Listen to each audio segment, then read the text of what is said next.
의인을 위하여 죽는 자가 쉽지 않고 선인을 위하여 용감히 죽는 자가 혹 있거니와 우리가 아직 죄인 되었을 때에 그리스도께서 우리를 위하여 죽으심으로 하나님께서 우리에 대한 자기의 사랑을 확증하셨느니라. 아멘. 예수님의 죽으심에 대한 메시지는 꼭 고난 주간에만 듣는 것이 아닙니다. 초대교회 사도들을 비롯한 성도들이 전한 메시지의 핵심은 바로 예수님의 죽으심과 부활이었습니다. 사도 바울은 오늘 본문을 통하여서 예수님의 죽으심이 어떤 면에서 특별한 의미가 있는 죽으심인지에 대해서 말하고 있습니다. 특별히 바울은 예수님의 죽으심의 의미를 일반 사람들이 생각하는 소위 의로운 죽음에 비교하면서 예수님의 죽으심의 특별함을 강조하고 있음을 확인할 수 있습니다. 오늘 말씀을 통하여서 예수님의 죽으심의 특별한 의미를 깊이 깨닫고 우리 모두가 살아도 주를 위하여 살고 죽어도 주를 위하여 죽는 참으로 멋지고 성숙한 신앙을 꿈꾸고 결심할 수 있기를 바랍니다. 예수님은 우리가 죄인 되었을 때 죽으셨습니다. 여러분, 사람은 언제 죽습니까? 노환으로, 또 병으로, 사고로 죽습니다. 여기서 사고에는 교통사고, 또 의료사고, 또 원인을 알 수 없는 모든 사고가 포함이 됩니다. 또한 전쟁과 싸움으로 인해서 죽기도 합니다. 사람의 죽음은 크게 두 가지로 나눌 수 있습니다. 첫째는 수동적인 죽음입니다. 이 죽음은 나는 죽을 생각이 없는데 원치 않게 죽음을 맞이하는 이러한 죽음이죠. 원치 않는 질병과 사고로 죽는 죽음이 모두 여기에 해당됩니다. 대부분의 사람들은 이러한 수동적인 죽음을 맞이합니다.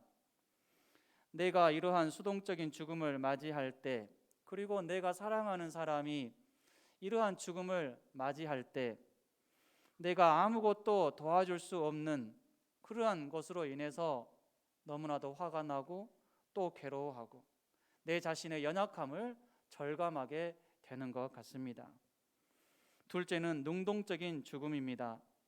이 죽음은 어느 정도 죽음의 위험성이 있음을 알고서도 능동적으로 또 자발적으로 어떠한 일을 추진하거나 참여함으로 인해서 당하게 되는 죽음입니다. 우리는 종종 이러한 죽음을 맞이하는 사람들을 보게 되고 듣게 됩니다. 불이 난 건물에 큰 화재가 났는데 그 건물 안에 사람이 갇혔어요.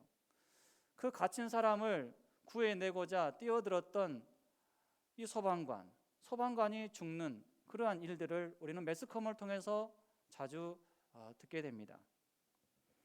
또 범죄를 저지른 사람을 잡다가 다쳐서 죽은 경찰, 세월호 사건 때 한 사람이라도 더 구하기 위해서 살 수 있는 기회를 버리고 다시 학생들을 구하기 위해서 들어갔다가 죽은 선생님, 침몰한 세월호에 혹시 모를 생존자를 위해서 수차례 깊은 바다에 들어갔다가 죽은 고 한주호 준이와 같은 분들이 바로 그들이다라고 말할 수 있습니다.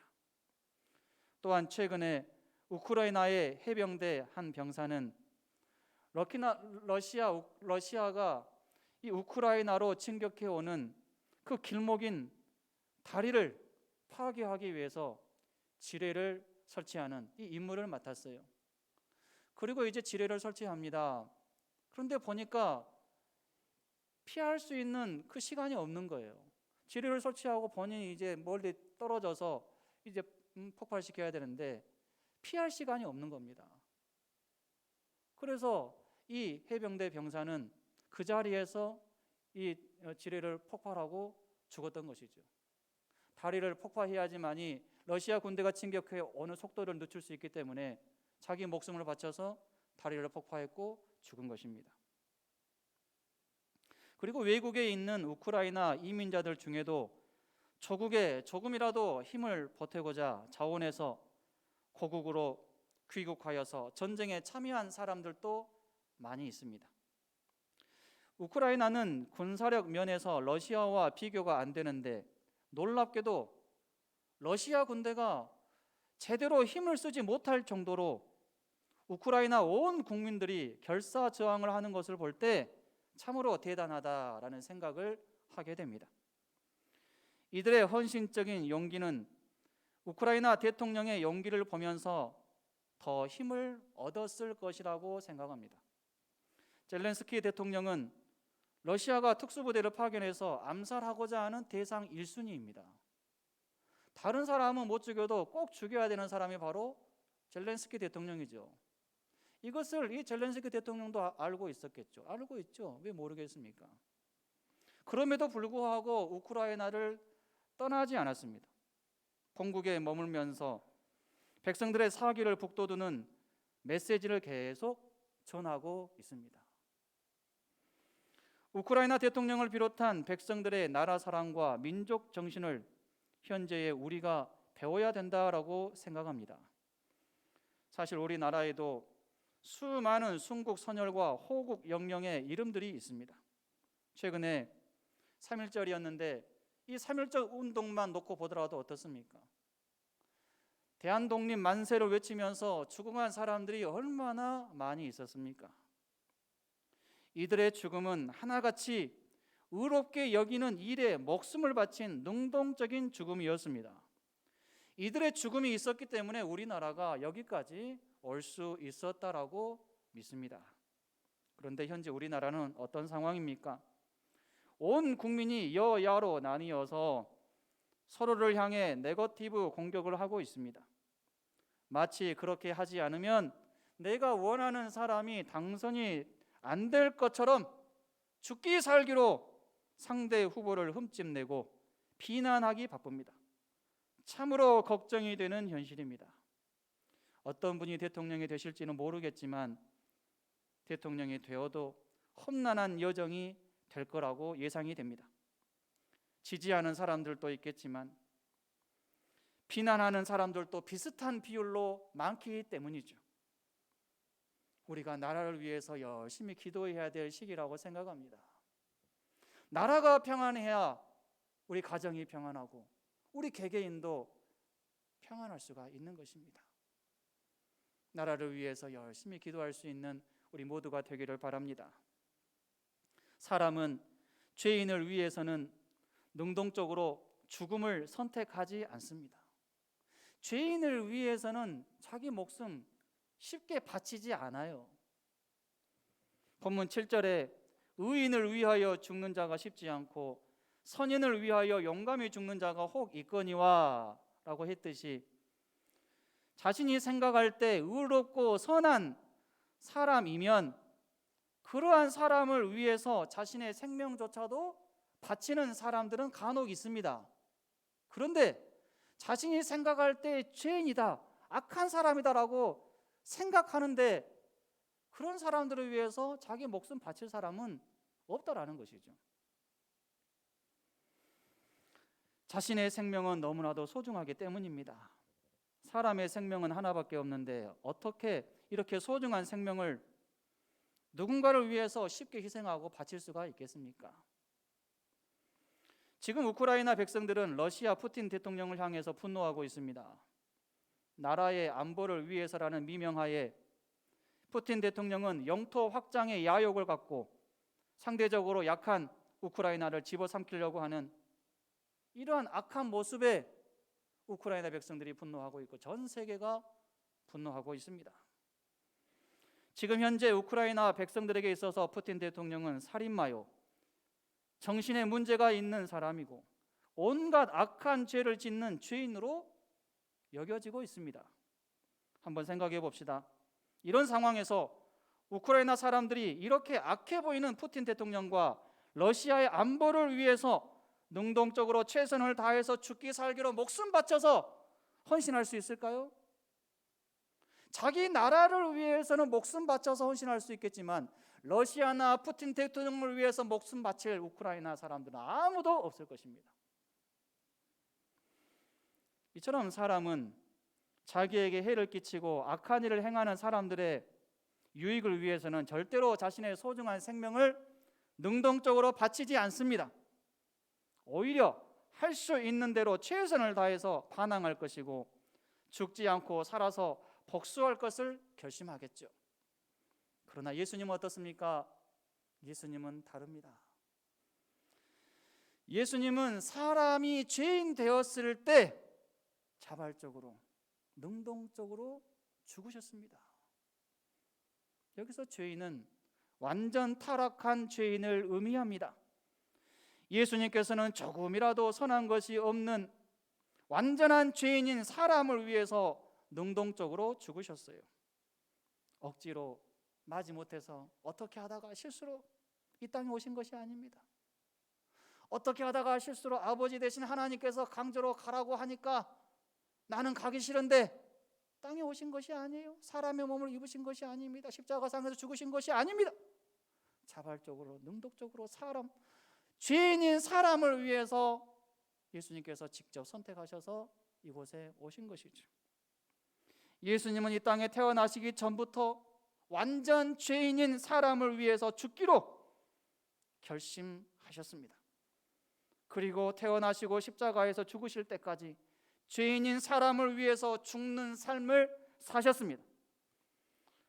사람은 자기가 생각할 때 상대방이 악한 면보다 선한 면이 더 많으면 그러한 사람을 위해서 사랑을 베풀고 선한 일을 행할 수 있습니다.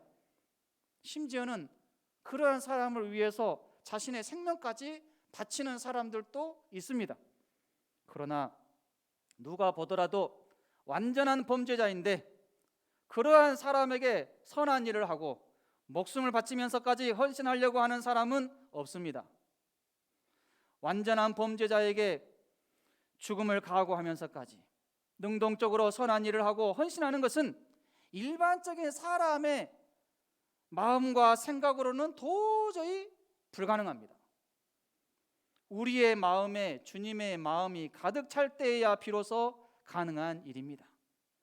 우리의 마음에 주님의 마음이 가득 차지 않는 이상, 성령 충만한 마음이 있지 않는 이상 이러한 일들은 불가능한 일이다라는 사실입니다. 예수님은 거룩하신 분이십니다. 믿으십니까? 예수님은 거룩하신 분이시기 때문에 죄를 가장 싫어하시는 분이세요. 우리 사람들이 죄인을 바라보는 것보다도 훨씬 더 죄를 싫어하십니다. 죄를 가장 싫어하시는 분이심에도 불구하고 완전 죄인인 사람을 위해서 죽으셨습니다. 하나님이신 예수님만큼 죄를 싫어하는 사람은 없습니다. 죄를 가장 싫어하시는 예수님께서 완전 죄인인 사람을 위해서 능동적으로 죽으신 것은 기적 중의 기적이며 은혜 중의 은혜입니다. 우리는 예수님이 사랑이 많으시기 때문에 우리를 죄에서 구원해 주시기 위해서 오셨다, 또 죽으셨다 이렇게 생각합니다. 물론 맞는 말입니다. 우리는 그 사실을 항상 생각하면서 신앙생활 해야 됩니다. 사랑의 빚진 자의 심정으로 그렇게 신앙생활 해야 되겠죠. 그러나 우리는 그것만 생각해서는 안 됩니다. 또 생각해야 될 것이 있어요. 예수님께서 죄를 너무나도 싫어하심에도 불구하고 사람이 죄인을 싫어하는 것과는 비교가 안 될 정도로 죄를 싫어함에도 불구하고 친히 죄인의 몸을 입으셨고 십자가에서 죄인으로 죄값을 치르셨고 나를 위해서, 죄인인 나를 위해서 죽으셨다라는 이 사실, 그것을 깊이 묵상할 수 있어야 된다라는 것입니다. 예수님은 우리를 위하여서 죽으셨습니다. 따라합시다. 예수님은 우리를 위하여 죽으셨다. 우리 자신을 가리키면서 예수님은 나를 위해서 죽으셨다. 예수님의 죽으심은 완벽하게 우리를 위해서 죽으셨고 완벽하게 나를 위해서 죽으셨습니다. 사람의 죽음은 아무리 의로운 죽음이라 할지라도 이해관계가 얽혀있기 때문에 누군가에게는 상처와 아픔, 고통을 주는 죽음일 경우가 많습니다. 요즘 매스컴에서 우크라이나 국민들의 용기와 선한 행동이 많이 보도되고 있습니다. 그러나 한번 생각해 봅시다.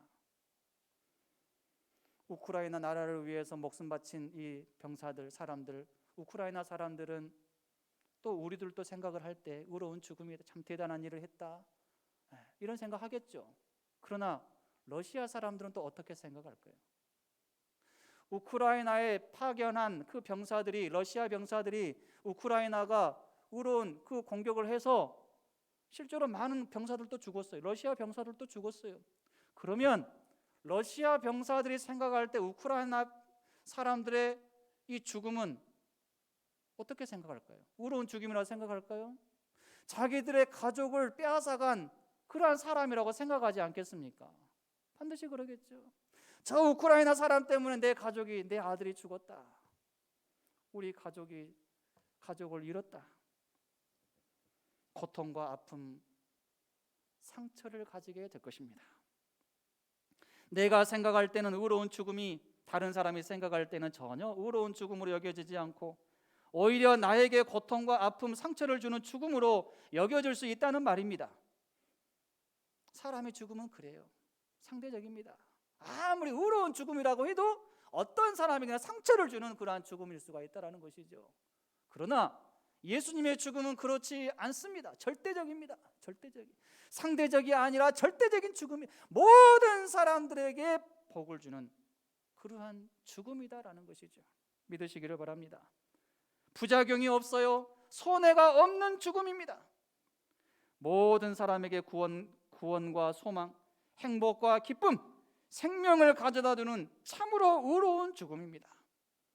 전 지구상에 예수님의 죽음만큼 많은 사람들에게 복을 주는 죽음은 없습니다. 이 복을 알기 때문에 수많은 그리스도인들이 나를 위해서 죽으신 예수님을 증거하는 것을 두려워하지 않고 세계 곳곳에서 지금도 예수님을 믿으세요. 예수님을 믿으면 복을 받습니다. 예수님께서 당신의 죄를 위해서 죽으셨습니다. 이렇게 담대하게 선포하고 있는 것 아니겠습니까? 예수님은 확실하게 죽으셨습니다. 따라합시다. 예수님은 확실하게 죽으셨다. 사람이 누군가를 위해서 죽기로 결심했을 때 어떤 행동이 선행될까요? 먼저 자신에게 있는 것, 그리고 그동안 자신이 누려왔던 것들을 하나씩 내려놓고 포기하고 버립니다. 그리고 나서 마지막으로 생명까지 버리는 것이죠. 이처럼 누군가를 위해서 죽는다는 것은 자신의 모든 것을 다 포기한다는 말입니다. 가장 소중한 것이 생명인데 생명을 포기하며 죽었으니 생명 외에 다른 것은 말할 필요가 없죠. 예수님께서 우리를 위해서 생명을 포기하시기 전에 먼저 포기하시고 내려놓으시고 버리신 것이 있었습니다. 무엇입니까? 천국에서 하나님의 아들로서의 영광 누리는 것 포기하셨습니다. 뿐만 아니라 이 땅에서 하나님의 아들의 신분으로 사시는 것도 포기하셨습니다. 모든 만물을 창조하신 주님께서 쉴 곳이 없으셨어요. 누우실 곳도 없으셨습니다. 다른 사람의 집에 거하셨습니다. 죽을 만큼 춥고 배고프고 아프고 괴로운 시간도 많이 보내셨습니다. 하나님의 신분과는 도저히 어울리지 않는 그러한 삶을 사셨어요. 그래서 당시 바리새인과 서기관들을 비롯한 종교 지도자들은 저 사람이 어떻게 하나님의 아들이 될 수가 있느냐, 저 사람이 어떻게 구원자가 될 수가 있느냐, 네가 만약에 하나님의 아들이라면 십자가에서 한번 내려와 봐라, 이런 말 하는 것 아니겠습니까? 예수님은 얼마든지 누릴 수 있는 모든 것을 자발적인 선택을 위해서 누리지 않는 길을 선택하셨습니다. 그리고 그 길로 계속 나아갔고 계속 그러한 삶을 사셨습니다. 그리고 나서 십자가에서 생명까지 포기하시면서 죽으셨습니다. 사실 예수님의 입장에서 생각해 볼 때 예수님이 우리를 위해서 이렇게까지 하실 필요가 전혀 없습니다. 예수님께서 이렇게까지 모든 것을 희생하시면서 예수님에게 돌아오는 유익이 있을까요? 엄밀하게 따졌을 때 예수님에게 돌아온 것은 아무것도 없습니다. 예수님 편에서 보았을 땐 다 손해예요.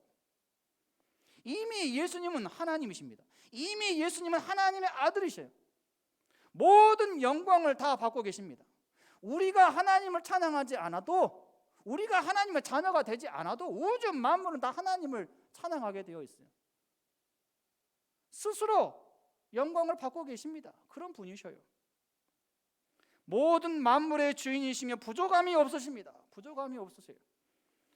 우리 사람의 섬김과 찬양이 없어도 얼마든지 섬김과 찬양을 천사들로부터 지금 받고 계시는 분이셔요. 그런데 이러한 예수님께서 우리를 위해서 모든 것을 포기하셨으니, 예수님께서 우리를 위해 가장 많은 것을 포기하신 분이시다라는 사실을 믿으시기를 바랍니다. 우리는 누군가가 나를 위해서 헌신하고 목숨 바쳐서 정말로 섬기면 얼마나 감사합니까? 그것에 은혜를 받죠. 감동을 받죠. 그러나 꼭 기억하시기 바랍니다. 그 어떤 전 지구상의 그 어떤 사람보다도 나에게 지금까지 가장 잘 해주었던 그 사람조차도 나를 향한 예수님의 사랑보다는 못한다. 나를 향한 예수님의 그 희생, 헌신에는 비교할 수가 없다. 이 사실을 믿으시기를 바랍니다. 가장 확실한 죽음, 가장 확실한 포기, 가장 확실한 희생을 하신 분 누구십니까? 예수님이십니다. 믿으시기를 바랍니다. 그 예수님께 이제는 우리가 우리의 인생을 송두리째 바쳐야 될 줄로 믿습니다.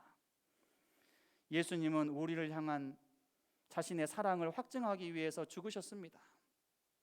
생명은 참으로 소중합니다. 이 소중한 생명을 다른 사람을 위해서 사용하는 것만큼 자신의 사랑을 확실하게 증명할 수 있는 방법은 없습니다. 죽음으로 증명하는 거죠. 죽음으로. 생명은 너무나도 소중하기 때문에 소중한 이 생명을 다른 사람을 위해서 바치는 사람을 볼 때 우리는 감동을 받고 눈물을 흘리는 것이죠. 지금 우크라이나의 젤렌스키 대통령은 생명의 위협을 계속 당하고 있습니다. 듣기로는 이미 여러 차례의 암살 위기를 겪었다고 합니다. 다행스럽게도 러시아의 반정부 세력과 미국에서 사전에 정보를 주어서 미리 대처했고 위기를 극복해 나갈 수 있었다고 합니다. 생각해 보면 대통령이니까 맘만 먹으면 얼마든지 생명의 위협을 피해서 다른 나라로 도피할 수도 있었을 것입니다. 그런데 젤렌스키 대통령은 그렇게 하지 않았어요. 계속 자기 나라에 거했습니다. 지금도 거기에 거하고 있어요. 웬만한 강심장이 아니고서는 할 수 없는 행동입니다. 여러분, 젤렌스키 대통령이 코미디언 출신이라고 그러잖아요. 저도 잘 몰랐는데 보니까 코미디언 출신이었어요. 참 잘 놀았던 사람이더라고요. 그런데 그 사람이 대통령이 되었어요. 코미디언 출신이라고 하면서 많은 사람들이 그를 가볍게 보았을 것입니다. 아니, 어떻게 코미디언 출신이 대통령이 될 수 있을까? 대통령을 잘 감당할 수 있을까? 그런 생각하지 않았겠습니까? 그런데 젤렌스키 대통령은 나라가 가장 어려운 시기에 백성들의 고통과 아픔에 함께 동참하고 그들의 마음을 어루만져 주면서 어려운 중에도 소망과 용기를 갖게 만들었고 백성들의 마음을 따뜻하게 해주고 백성들의 마음을 웃게 만들어주는 진정한 코미디언 역할을 했다라고 생각을 합니다. 만약 가장 어려운 시기에 대통령마저 백성들이 어찌 되든지 상관하지 않고 오로지 자신의 생명만을 구하고자 다른 나라로 도피해버렸다면 분명 우크라이나 백성들은 2번 죽는 것과 같은 고통과 괴로움을 느꼈을 것입니다. 이러한 대통령의 용기를 보면서 세계 각국에서는 찬사를 보내고 있고 지원을 아끼지 않고 있습니다. 우크라이나 백성들은 말할 것도 없이 대통령을 자랑스럽게 생각할 것이라고 확신합니다. 이러한 사실은 우크라이나 백성들도 대통령처럼 강심장으로 러시아 공격에 정면 승부하면서 대응해 나가고 있는 것을 볼 때 잘 알 수가 있습니다. 아무런 무장도 하지 않고 무기도 없이 탱크를 막잖아요. 탱크가 진격에 오는 것을 몸으로 막아버리잖아요. 거기에 누워버리잖아요. 어떻게 이런 용기를 낼 수가 있을까요?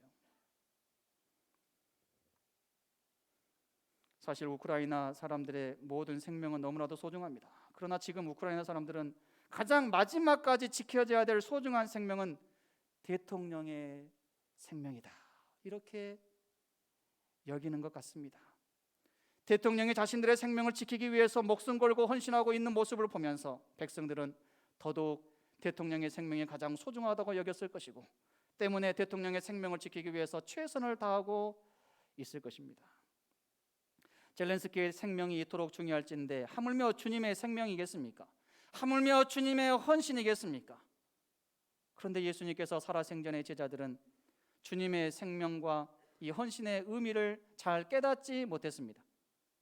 주님께서 자신들을 위해서 대신 고통당하시고 생명 바쳐 죽으신 것을 제대로 제자들이 알았다면 우크라이나 백성들처럼 불같이 일어나서 주님을 십자가에 못 박은 그 사람들에게 거룩한 반기를 들고 용기 있게 대항해야 되지 않겠습니까? 설령 이렇게까지는 하지 못한다 하더라도, 무서워서 그렇게까지는 하지는 못한다 하더라도, 그러면 적어도 예수님을 모른다라고 말하면서 비겁하게 도망가는 일은 없어야 되지 않겠습니까? 그런데 제자들은 어땠습니까? 불같이 일어나기는커녕 수제자인 베드로조차도 예수님을 부인하고 저주하고 못 오겠습니다. 얼마나 부끄러운 일이었습니까? 뿔뿔이 흩어졌습니다. 이런 면에서 볼 때 예수님의 제자들은 의리와 용기 면에서 있어서 오늘날 우크라이나 백성들보다 훨씬 못한 자들이었다라고 여겨집니다. 주님께서는 젤렌스키와는 비교도 안 될 정도로 훨씬 더 많은 사랑과 헌신을 제자들에게 보여주셨습니다. 그럼에도 불구하고 제자들은 예수님을 부인하고 뿔뿔이 흩어졌기 때문입니다. 사실 주님의 입장에서는 이 사실이 너무나도 괴로우셨을 것입니다. 배신감으로 따지면 예수님이 가장 많은 배신감을 가지셔야만 합니다. 그런데 예수님은 배신감을 갖지 않으셨어요. 오히려 부활하신 후에 제자들 한 사람 한 사람 만나주셨고 다시 찾아와 주셨습니다. 큰 죄를 저지른 제자들을 용서하셨고 다시 품어주셨어요. 이로써 제자들은 예수님의 가장 큰 사랑을 확실하게 경험하게 되었습니다. 예수님께서 살아계실 때 제자들은 예수님께로부터 많은 사랑을 받았습니다. 하지만 그 사랑으로 제자들이 변화되지는 않았습니다. 사람이 얼마나 완악하고 교만한가, 얼마나 사람이 쉽게 바뀌지 않는가, 이것을 깨닫게 해주는 대목입니다. 그러나 사람을 변화시킬 수 있는 가장 큰 무기는 또 무엇입니까? 바로 사랑이죠. 상대방으로 하여금 나를 사랑해주는 사람이 있구나, 나를 위해서 죽음을 무릅쓰고 희생하고 헌신하는 사람이 있구나, 나를 살리기 위해서 죽은 사람이 있구나, 이런 생각을 하게 만들면 사람은 변화된다라는 사실입니다. 제자들은 부활의 주님을 만나면서 이러한 생각과 확신을 가지게 되었을 줄로 믿습니다. 제자들의 이후의 삶은 완전히 달라졌죠. 결국 제자들은 자신들의 생명을 주님을 위해서 바치면서 순교했습니다.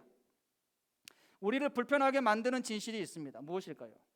나는 누군가가 잘 되기를 바라는 마음으로 나름대로 사랑을 베풀고 나름대로 선한 일을 하고 있는데 정작 상대방은 그것을 느끼지 못하고 오히려 나에게 거리를 두고 공격적으로 대한다면 그것은 아직 내가 그 사람을 진심으로 사랑하지 않은 것이고 그 사람을 변화시킬 정도까지의 사랑을 내가 베풀지 못한 것이라는 사실입니다.